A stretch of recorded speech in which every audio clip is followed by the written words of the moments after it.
So some viewers asked me to cover some stock coverage today in the rent video, which also covers EIDL, which also covers stimulus. So everyone just sort of move out of the way. Cows, you got your stimulus. Lobsters, you're all very selfish today. And I have my dinosaur, my lobster, my dragon, and apparently my guinea pig all watching me. The question is whether anyone ever going to think I'm as savory as that $12 ice cream that the cows use to get their stimulus package.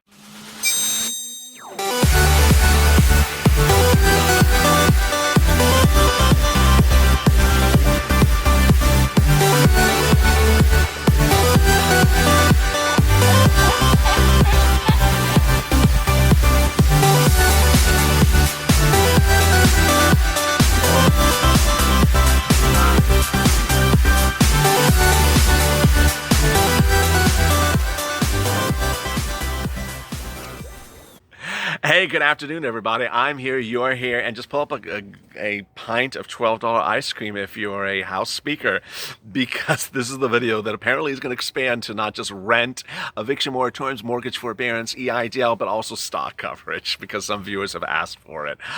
This is LALATE Afternoons. Hope you're good and safe. Thank you for tuning in. Always at 3:30 with the check, then Hazard Pay, then FPUC, and then finally this video. Go to the front of the channel, subscribe, because who in the world would ever put stock coverage with cow details?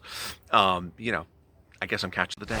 All right, so let's get to the incredible details. Also, like this video because it's going to be the best darn cow video you're going to watch today, probably the only one. All right, the details are the stock market's crashing. I said that was going to happen, and I told you over the weekend it was going to crash. The question is how far we're going down and how low is low. Meantime, what does this mean about rent? What does it mean about eviction moratorium? How is that going to impact the problem solvers bill that has given you both? And how fast does the stimulus package need to hit? And what about EIDL? All that exciting news right now. Let me get to the shocking details. The stock market is down about 3 to 6% across the board today, after 5% the day before, amidst a lot of troubling news. And what I want you to do when we're talking about stocks is focus more on the news than where the stocks are going. Why are the stocks going down? Is this predictable? And where are we heading after this? I often didn't do stock coverage on this channel here's my disclaimer off the bat, didn't do stock coverage on this channel because I thought perhaps it's tone deaf to cover stocks when people are having problems making rent. But as with a viewership that covers a lot of different people, a lot of people have been asking for it. So let me give you a little bit of what's going on right now. There's a couple of major problems hitting the U.S. economy, and for purposes of the stock market, and they are lack of stimulus, obviously, the softening of the real estate market, which is softening faster than soft serve ice cream, even $12 one. Third, the implosion of really bad bubbles, and I don't mean absolutely fabulous assistant. I'm referring to the tech bubbles of some companies, if you call Tesla a tech company, like Tesla, where things are just insanely overpriced and perhaps unjustified, and now things are just showing their ugly head about it. Fourth, and this might be the one that you should be most worried about, actually more than stimulus, is COVID lockdowns. There's a real big problem out there, and the problem is what's happening in Europe. England is considering a major re-lockdown of their country, and we're now in September. We're not in the cold months yet. This is amid Spain and France at full capacity of ICUs. Stock market doesn't like that. It doesn't like lockdowns. It has a lot of other things it can predict. The U.S. election, China trade, but that is not one that it really likes. The last one is the issue of China trade.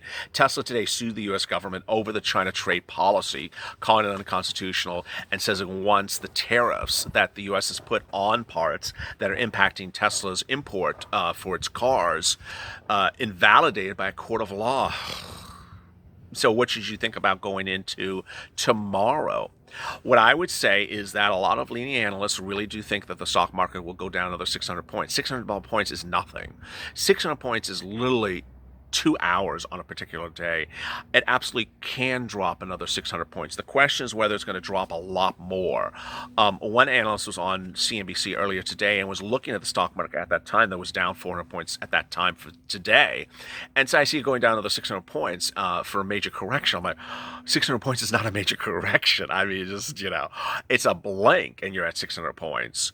So could we go down a lot more? I think so. What are the big things that could absolutely cause an implosion of the market? Lockdowns. Lockdowns is a very scary news story, and stock market doesn't like scary news stories. It's a scary news story. It does not see that happening. So lockdowns internationally, which is really, they do impact us as well. That would be the one that would really kill the market. Second, economic balance sheet numbers. Balance sheet numbers may start coming in the fall and they may be very bad. Third, there's the progressive numbers that are really just not good, which are industries like hotels and hospitality that are progressively failing very badly. That's going to weigh on the stock market. But things that hit very strong and fast are the ones you got to worry about, and that's ironically October 1st. The October 1st deadline of the airline industry is a very scary deadline for purposes of the U.S. stock market. Why? Because the transports, which is referring to the transport industry, is such a critical part of the U.S. economy that if you have the transports major sector, which is airlines, imploding on October 1st, all at the same day, do you think the stock market's going to be happy? No. You think it's going to be up? No. Do you think it's going to go down? Yes. Do you think it's going to tank? Oh, yes. When we talk about airlines and problems, it means potential bankruptcies. It means cutting routing times, cutting routing routes, and cutting routes reduces U.S. productivity, and then it's massive layoffs. It's a very, very, very serious situation. And with that, that is something that you could absolutely see happen in just about 9 days from now. So should you be buying now? No. Do you want to wait for dips? Yes. Are we at the double dip of this pandemic? Oh, absolutely, categorically not. We are not at the double dip. We are not at the lowest end. Could you be placing bids now? Yes, you could pick up a little bit here and there, and be cautious and tentative. What I want you to do is look at the chart. Look at the charts of respective stocks, because some companies that are pandemic winners, that are companies that are doing well because of the pandemic, like online retailers, you may see them going like this and like this and like this. You may want to grab them at a pop because ultimately they're not going to implode when an airline industry announces something bad because they aren't as exposed. But you can grab a little bit, but simply understand it's going to get worse. All right, let me go to EIDL. EIDL, boy, you need to get those recons in. Reconsiderations. If you see that there's an issue with your EIDL loan, get the recon in. Let me go over some things first. There's no EIDL grants. I had someone send me a nice message yesterday. Said, I never see my grant. I got an email said I'm supposed to receive my grant back in May and June. I'd like to get my grant. I wanted to say, why are you dealing with this now? This is September. But there's no grant. Let's make very clear. There's no grant. So the fact that you may not have gotten the grant, still not getting the grant. The fact that you can get the remainder of the grant, still no grant. Would it come in the future? Perhaps, if we don't have Javita Carranza and we have a change of SBA policy, but not from this group, not with this president, not with this woman head of SBA. So no, there's no grant. EIDL loans. If you got a denied EIDL loan, there's still time to get the recon in. And you want that EIDL loan because liquidity is your friend. EIDL loans do not have to be paid in the first year, no principal interest in the first year, and it's thousands of dollars you could put in your bank account and really help the liquidity of your business.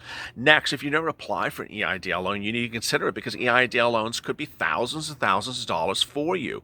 Don't only think about things as free money, because ultimately anything that gets you through this pandemic is a lifesaver.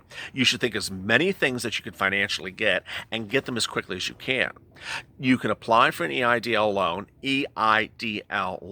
at sba.gov. That's sba.gov. Look for the COVID-19 section. Look for the Economic Impact Disaster Loan, EIDL loan, and apply. You can apply if you're an independent contractor, sole practitioner, Uber driver, Lyft driver, Airbnb, Grubhub driver. Any of those people can apply. Also, small business owners. Go apply. You can get the money within within 7 days in your bank account. It could be the difference of having an apartment versus not having your apartment. If you need help with your EIDL loan, go into the description of this video, the sticky comment to this video, and then you'll see information about how to get to the private. There will be a mentor in there that can potentially help you with questions about your EIDL loan. All right, so let me turn to rent. Rent is a big issue. You need rent. You need rent money. There's two things I want you to think about as we start the evening. One, there are rent grants coming from states. Go get them.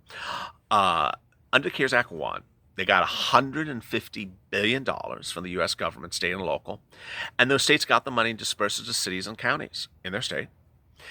Some of them just got the money. Some of them are just establishing the grant programs. I've had a lot of viewers who have watched my videos and said, oh my God, I didn't think to go get that. I watched your video, I saw it, I went, I searched, I found it, I applied, I got it. That's the spirit of the Purple Power.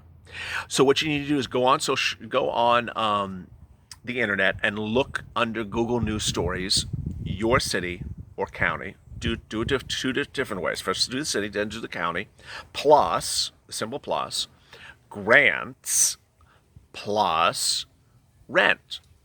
And I want you to do it for other things, like grants plus food, grants plus stimulus, grants plus this, because the cities and the counties are announcing these things and people don't know about it and no one's applying for them. And they're happening just now. Waco, Texas just announced theirs a few days ago. Just now. So go apply and go get it right now, because it could really make the difference for you. It's money that you need and money you can get it right now. I've had a lot of viewers say, thank you, LALATE. I had one viewer last night. I said, thank you, LALATE. I went and I got it for myself, my neighbor, and my friend. We all got this grant for people in Florida for the elderly. It's a grant and it's a stimulus, and it was a good sum of money. So the thing we need to know as we go into the new day is that the Problem Solvers bill has money in there for rent. This is absolutely something you need. The first Republican bill, or a bill that a Republican supports, the president, that has rent aid. Incredible. Also, eviction moratorium protection, better than the one that's currently on place with the CDC. More about that in the description of this video.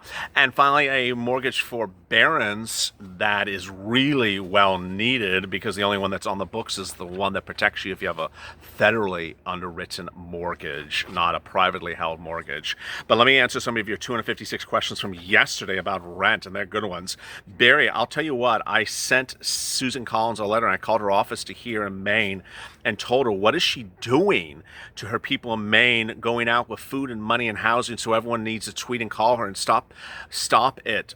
Amen. What Susan Collins, what he's referring to, Barry Abbott, is that Susan Collins, Governor and Senator Wicker bill that's a standalone for the airlines. It made me very upset yesterday when I saw it. The airlines should not have a standalone bill. No one thinks they should, and ironically, the news today, if you've been watching all day long, is that the airlines themselves don't think they should have a standalone bill. They think they should be part of the second stimulus package.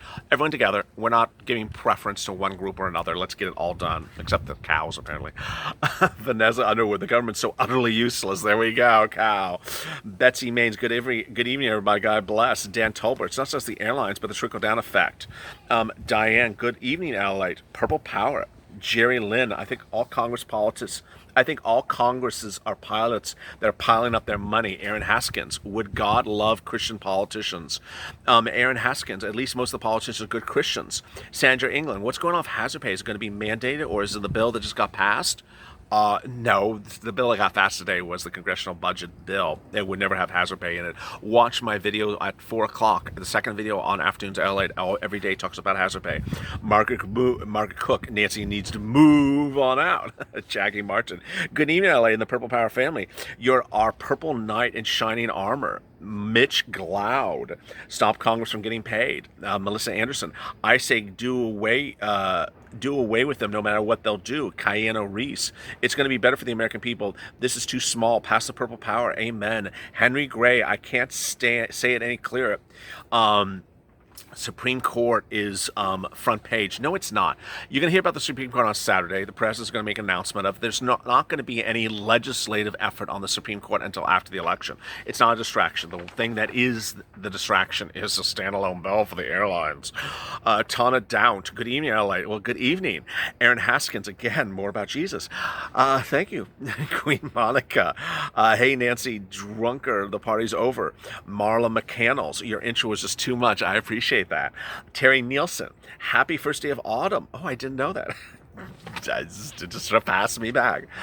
Darn, this year is going fast. Kitty Girl, what the hell is going to happen to the $300 billion the president said he had and would send to us if Congress didn't pass the stimulus bill? That's what I'm talking about. Gotta tag him. That's what I mentioned on the check video. Lisa McKinney, hey, I thank you for the good info. I appreciate that. Go Purple Power. Amen. If there was a time to subscribe to this channel, it's today. Go to the Funds channel, subscribe. We're approaching 270,000 subscribers. Let's get there. We're about 3,000 away. Let's get there. Let's get there. Let's get there. Let's tag the politicians. Tag the cabinet members of the White House. Get the Purple Power front and center, and then tag the congressional leaders saying, hey, you don't give a stimulus, we're not giving you seats. Also like this video because it's going to be the most comprehensive video that you're going to see today about rent. I'll have more about rent tomorrow at the same time. As always, stay informed, stay smiling. Coming up next is Evenings LA. It's going to be a blockbuster. 6:30 Pacific Standard Time. Don't miss it because there's going to be a lot of big stuff I'm working on. As always, stay informed, stay smiling, and stay in LA for more.